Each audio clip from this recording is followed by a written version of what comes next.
এখন এখানে সবচেয়ে বড় প্রবলেম দাঁড়িয়ে গেছে আপনার সোশ্যাল মিডিয়া।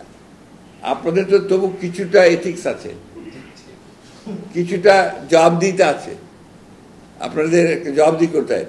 সোশ্যাল মিডিয়াতে কোনো জবাবদিহিতা নাই, জঘন্য ভাষায় কথাবার্তা বলা হচ্ছে। আপনারা বলবেন এটাকে যেটা গ্রহণযোগ্য? আরেকজন আছেন বিখ্যাত মানুষ, না বলতে চাই না, যিনি সোশ্যাল মিডিয়া করে বিখ্যাত হয়ে গেছেন, তার মুখের ভাষা শুনলে তো আমার সন্দেহ হয় যে আমরা কোনো সভ্য দেশে বাস করছি কিনা। আমি জানি এই কথাটা এখন আমাকে গালিগালাজ শুনতে হবে, আমি জানি। হ্যাঁ, এই যে বিষয়টা হচ্ছে সেগুলো, আমরা যারা পজিটিভ পলিটিক্স করি, আমরা যারা ইতিবাচক রাজনীতি করি, আমরা যারা গঠনমূলক কনস্ট্রাকটিভ পলিটিক্স করি, আমরা ভাঙতে চাই না, আমরা গড়তে চাই। আমরা যারা সৃজনশীলতার রাজনীতি করি, আমরা শুধু ভেঙে দিতে চাই না। আজকে ভেঙে দিয়ে কোন দিকে নিয়ে যাচ্ছেন আপনারা? তারা কোন দিকে নিয়ে যাচ্ছে? পেছনে, ব্যাকওয়ার্ডনেস। তাদের কথাবার্তা শুনলে মনে হবে যে আমাকে সে প্রাগৈতিহাসিক যুগে, মধ্যযুগে নিয়ে যাচ্ছে।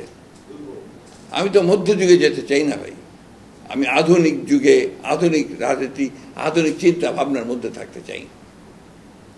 আমরা যখন ছিলাম সব ভালো করেছি তা তো বলছি না, ভুল হয়েছে, ত্রুটি হয়েছে, আমরা তো নতুন নতুন প্রস্তাব নিয়ে এসেছি, নিউ প্রপোজাল নিয়ে এসেছি। সেই প্রপোজালগুলো দিয়ে বিচার করুন এবং আমাদের যে কাজগুলো সেগুলো দিয়ে বিচার করুন। এখন একজন লোক, সে যে কোনো কারণেই হোক, তার জনপ্রিয়তা অনেক বেশি হয়ে গেছে সোশ্যাল মিডিয়াতে, তিনি যা খুশি তাই বলবেন, আর জাতিকে সেটাই মেনে নিতে হবে।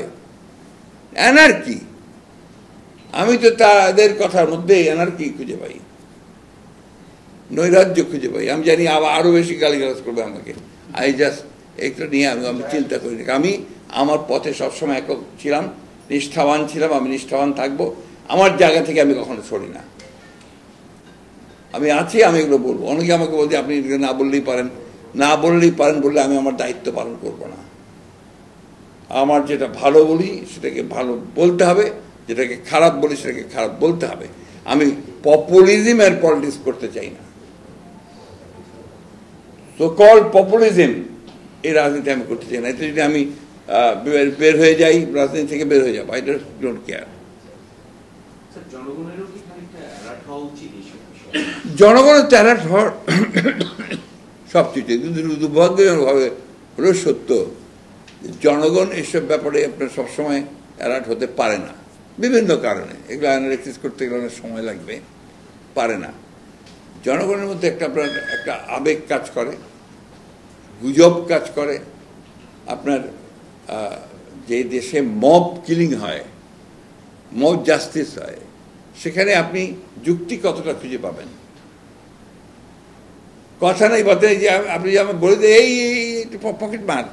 পকেট মেরে নিয়ে গেল, ওই বা সাথে সাথে মেরে ওকে ওখানে শেষ, ববলীলা সাঙ্গ।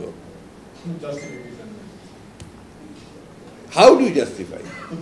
রাষ্ট্র থাকে, আইন থাকে, থাকে না তো। এই বিষয়গুলো বাস্তবতা আর কি। সুতরাং আমার হঠাৎ ওয়ান ফাইন মর্নিং মনে হলো যে আমি এখন হচ্ছে একমেব অদ্বিতীয়, আমি হচ্ছি সবচেয়ে বড়, আমি আই এম দ্য লর্ড। আমি আপনার মোবিলাইজ করি, আমি আপনার পাবলিক ওপিনিয়ন তৈরি করি, আমার কথায় সব চলে, আপনি হুকুম দিচ্ছেন, ভেঙে যাচ্ছে।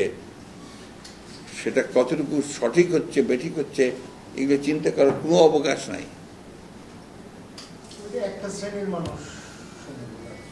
শ্রেণীর মানুষটা তো আগে, তারাই তো করে ঘটনাগুলো।